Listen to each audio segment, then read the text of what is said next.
The Magician's Nephew, Chapter 9, The Founding of Narnia.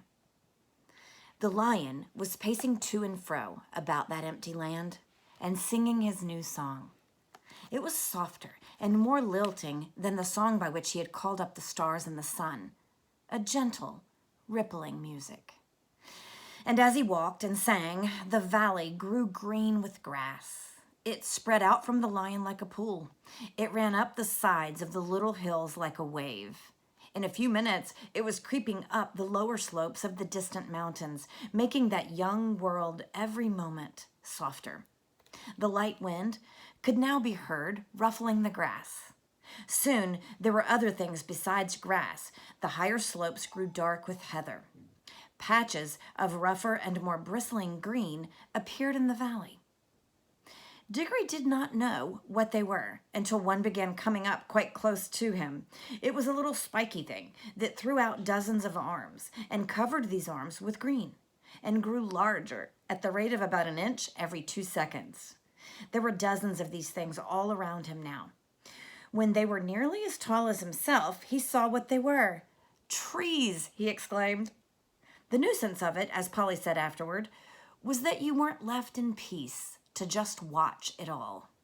Just as Diggory said trees, he had to jump because Uncle Andrew had sidled up to him again and was just going to pick his pocket. It wouldn't have done Uncle Andrew much good if he had succeeded, for he was aiming at the right-hand pocket because he still thought the green rings were homeward rings. But of course, Diggory didn't want to lose either. "Stop!" cried the witch. "Stand back. No, further back. If anyone goes within 10 paces of either of the children, I will knock out his brains." She was poising in her right hand the iron bar that she had torn off the lamppost, ready to throw it. Somehow no one doubted that she would be a very good shot. "So," she said, "you would steal back to your own world with the boy and leave me here." Uncle Andrew's temper at last got the better of his fears. "Yes, ma'am, I would," he said. "Most undoubtedly I would. I should be perfectly in my rights. I have been most shamefully, most abominably treated. I have done my best to show you such civilities as were in my power, and what has been my reward? You have robbed, I must repeat the word, robbed a highly respectable jeweler.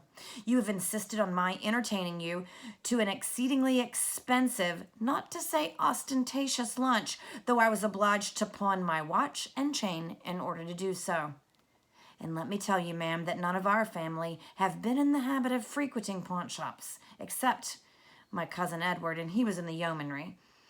During that indigestible meal, I'm feeling the worse for it at this very moment, your behavior and conversation attracted the unfavorable attention of everyone present.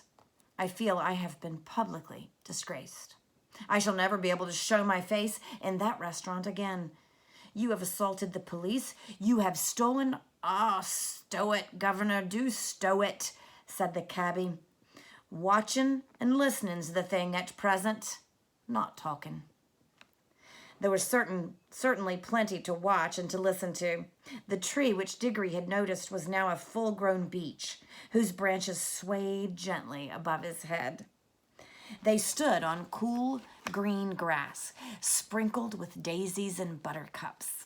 A little way off, along the riverbank, willows were growing. On the other side, tangles of flowering currant, lilac, wild rose, and rhododendron closed them in. The horse was tearing up delicious mouthfuls of new grass. All this time, the lion's song and his stately prowl to and fro, backward and forward, was going on. What was rather alarming was that at each turn he came a little bit nearer.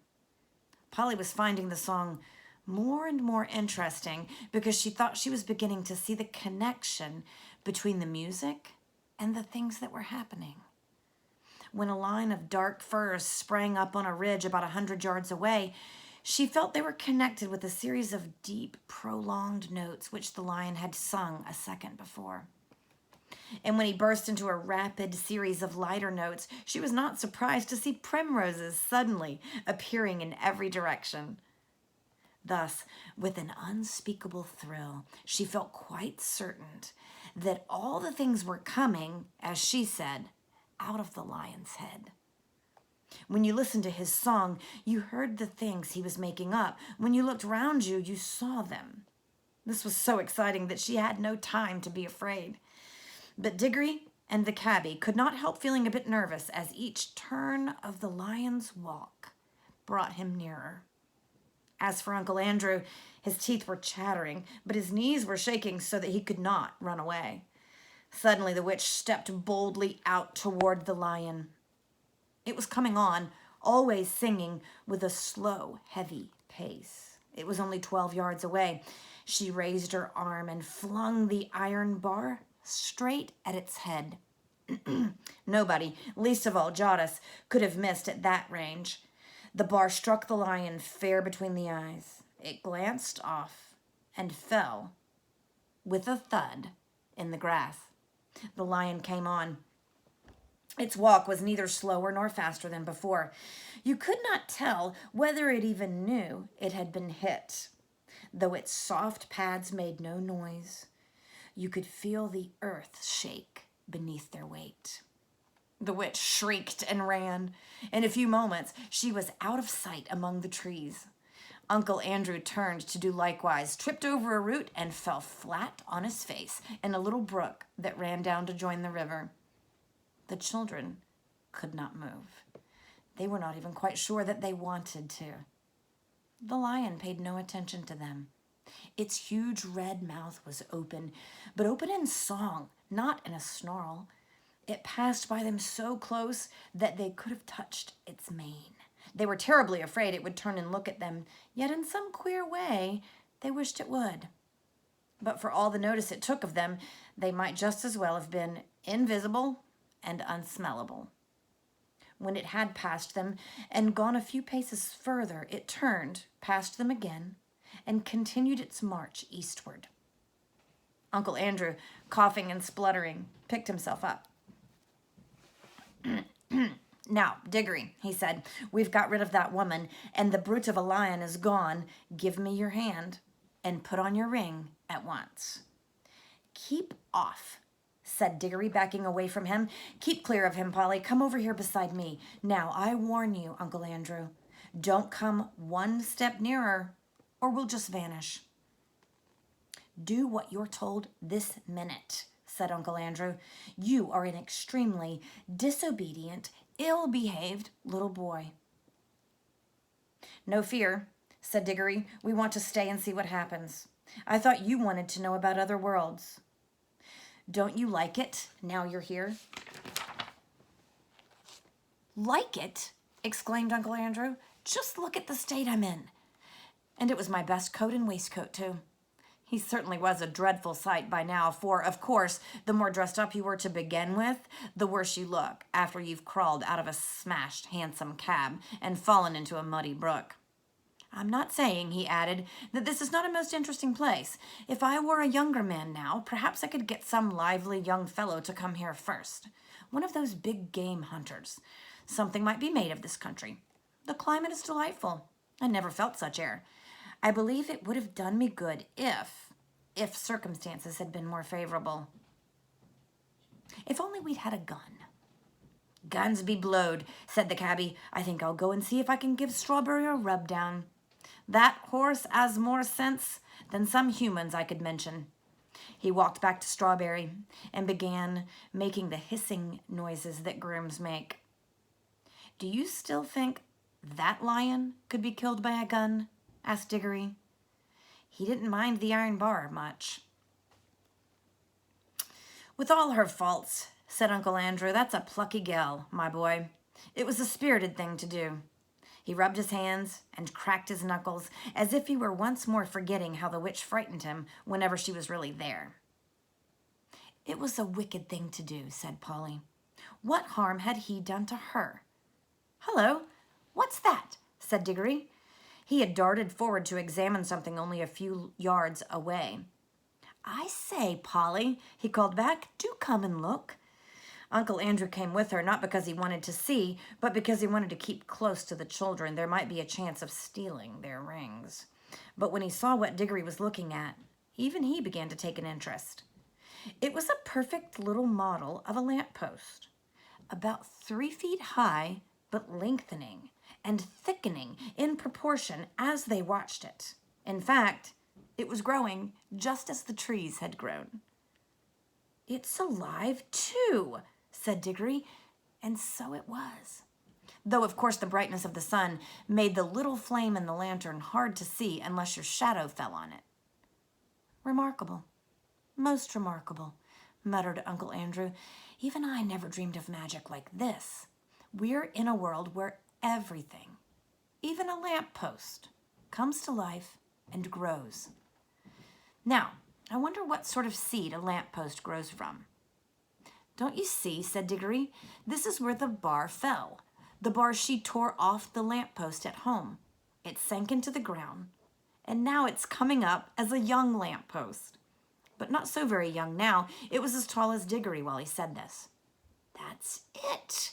Stupendous," said Uncle Andrew, rubbing his hands harder than ever. "Oh, they laughed at my magic. That fool of a sister of mine thinks I'm a lunatic. I wonder what they'll say now. I have discovered a world where everything is bursting with life and growth. Columbus? Now, they talk about Columbus. But what was America to this? The commercial possibilities of this country are unbounded. Bring a few old bits of scrap iron here, bury 'em, and up they come as brand new railway engines, battleships, anything you please. They'll cost nothing, and I can sell 'em at full prices in England. I shall be a millionaire. And then the climate. I feel years younger already. I can run it as a health resort. A good sanatorium here might be worth $20,000 a year. Of course, I shall have to let a few people into the secret. The first thing is to get that brute shot." "You are just like the witch," said Polly.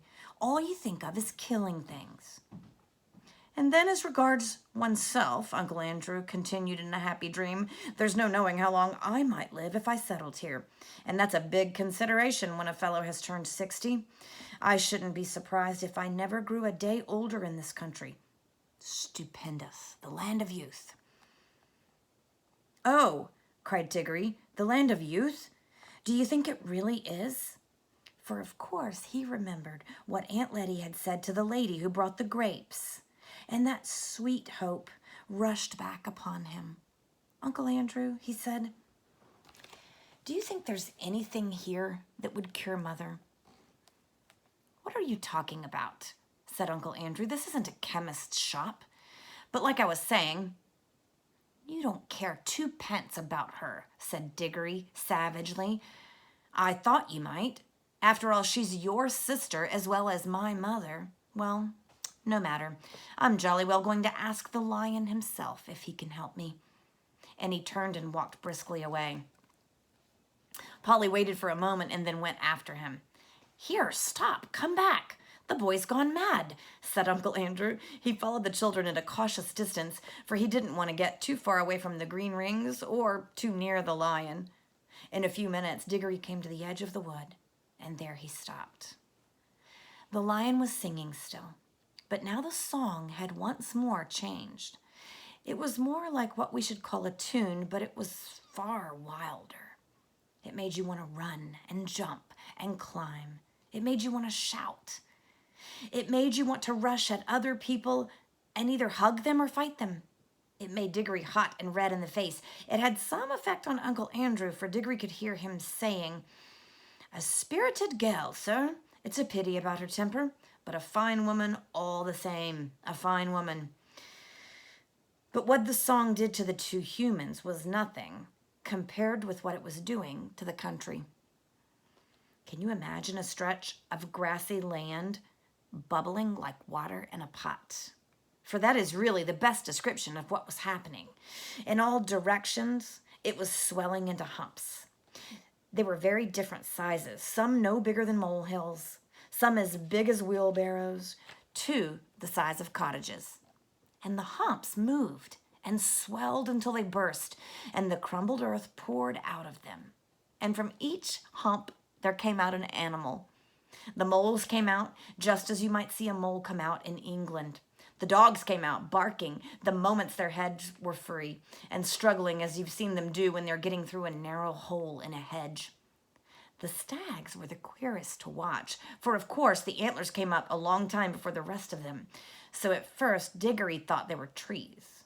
The frogs, who all came up near the river, went straight into it with a plop, plop, and a loud croaking. The panthers, leopards, and things of that sort sat down at once to wash the loose earth off their hind quarters, and then stood up against the trees to sharpen their front claws.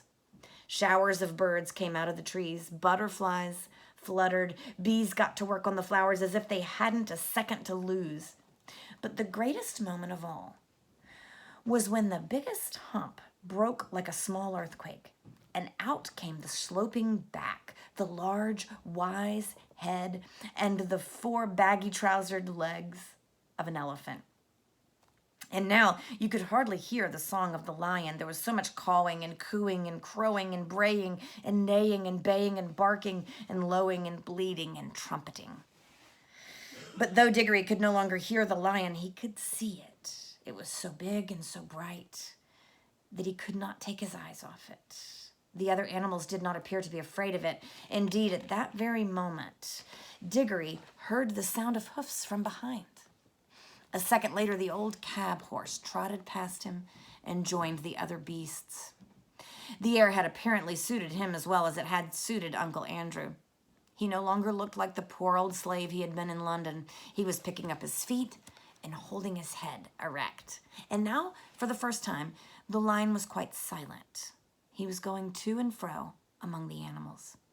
And every now and then, he would go up to 2 of them, always 2 at a time, and touch their noses with his. He would touch 2 beavers among all the beavers, 2 leopards among all the leopards, 1 stag and 1 deer among all the deer, and leave the rest. Some sorts of animal he passed over altogether, but the pairs which he had touched instantly left their own kinds and followed him. At last he stood still, and all the creatures whom he had touched came and stood in a wide circle around him. The others whom he had not touched began to wander away. Their noises faded gradually into the distance. The chosen beasts who remained were now utterly silent, all with their eyes fixed intently on the lion. The cat-like ones gave an occasional twitch of the tail, but otherwise all were still. For the first time that day, there was complete silence, except for the noise of running water. Diggory's heart beat wildly. He knew something very solemn was going to be done. He had not forgotten about his mother, but he knew jolly well that even for her, he couldn't interrupt a thing like this. The lion, whose eyes never blinked, stared at the animals as hard as if he was going to burn them up with his mere stare. And gradually, a change came over them. The smaller ones, rabbits, moles, and such like, grew a good deal larger. The very big ones, you noticed it most with the elephants, grew a little smaller. Many animals sat up on their hind legs. Most put their heads on one side, as if they were trying very hard to understand. The lion opened his mouth, but no sound came from it. He was breathing out a long, warm breath. It seemed to sway all the beasts as the wind sways a line of trees. Far overhead, from beyond the veil of blue sky which hid them, the stars sang again. A pure, cold, difficult music. Then there came a swift flash like fire, but it burnt nobody, either from the sky or from the lion itself, and every drop of blood tingled in the children's bodies, and the deepest, wildest voice they had ever heard was saying, "Narnia, Narnia, Narnia, awake, love, think, speak. Be walking trees, be talking beasts, be divine waters."